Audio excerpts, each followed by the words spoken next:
இழந்து போனதை தேடவும் ரட்சிக்கவுமே மனுஷகுமாரன் வந்திருக்கிறார். லூக்கா 19வது அதிகாரம் 10வது வசனம். பிரெஸ்பிட்டேரியன் சபையைச் சேர்ந்த ஒரு மிஷனரி டாக்டர் ஜெர்மனியில் வெஸ்ட்பேலியாவில் ஒரு கிளினிக்கில் மருத்துவ பணியாற்றினார். அந்த மருத்துவமனை மாற்றுத்திறனாளி குழந்தைகளுக்காகவே பிரத்யேகமாக இயங்கி வந்தது.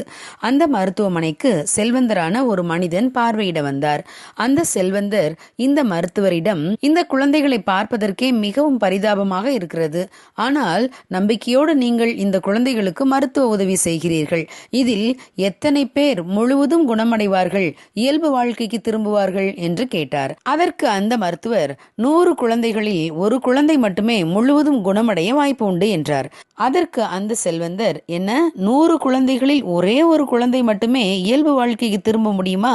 அப்படியானால் நீங்கள் செய்யும் மருத்துவ பணியே வீண் என்று கூறினார்.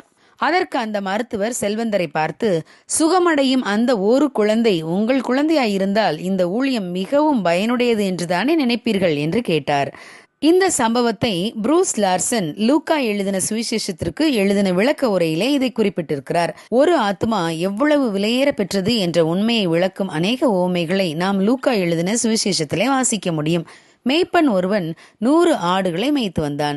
அதில் ஒரு ஆடு காணாமல் போனது. அந்த மேய்ப்பன், ஒரு ஆடு தானே காணாமல் போனது, மீதி 99 ஆடுகள் பத்திரமாய் இருக்கிறதே என்று திருப்தி அடையவில்லை. அந்த மேய்ப்பன் 99 ஆடுகளையும் வனாந்திரத்திலே விட்டு காணாமல் போன ஆட்டை கண்டுபிடிக்கும் அளவுக்கு தேடி திரிய மாட்டானோ? கண்டுபிடித்த பின்பு அவன் சந்தோஷத்தோட அதை தன் தோளின் மேலே போட்டுக்கொண்டு வந்து சிநேகிதரையும் அயலகத்தாரையும் கூட வரவழைத்து, காணாமற் போன என் ஆட்டை கண்டுபிடித்தேன், என்னோட கூட சந்தோஷப்படுங்கள் என்று சொல்லுவான் அல்லவா என்று இயேசு கூறினார்.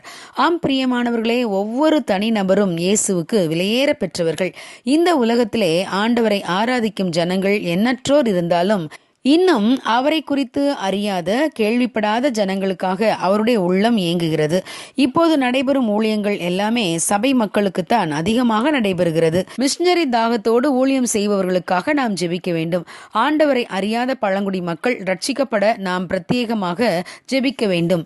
அதே போல தேவன் நமக்கு கொடுத்த ரட்சிப்பு, விசுவாசம், சமாதானம், பரிசுத்தம், அன்பு, சந்தோஷம், நீடிய பொறுமை போன்ற ஆவியின் கனிகளையும் வரங்களையும் நாம் பேணி காக்க வேண்டும். அவைகளில் ஒன்றை நாம் இழந்தாலும் உதாசீனப்படுத்தாமல் தேவ சமூகத்திலே ஜெபித்து அதை மீண்டும் பெற்றுவிட வேண்டும். தாவீது ஒருமுறை தேவனோடு இருந்த உறவை இழந்தார். தேவன் அதை தீர்க்கதரிசி மூலமாக உணர்த்திய போது தேவ சமூகத்திலே சென்று அழுது, தேவனே, உம்முடைய பரிசுத்த ஆவியை என்னை விட்டு எடுத்து விடாதிரும், ரட்சிப்பின் சந்தோஷத்தை எனக்கு திரும்ப தாரும், உற்சாகமான ஆவி என்னை தாங்கச் செய்யும் என்று உருக்கத்தோடு ஜெபித்து மீண்டும் தன்னை தேவனுக்குள் புதுப்பித்துக் கொண்டார். ஆம் பிரியமானவர்களே, ரட்சிக்கப்படாத ஆத்மாக்களுக்காக பாரப்படுவோம். நாம் ரட்சிப்பை இழந்து போகாமல் ஜாக்கிரதையாய் இருப்போம். God bless you. Have a blessed day.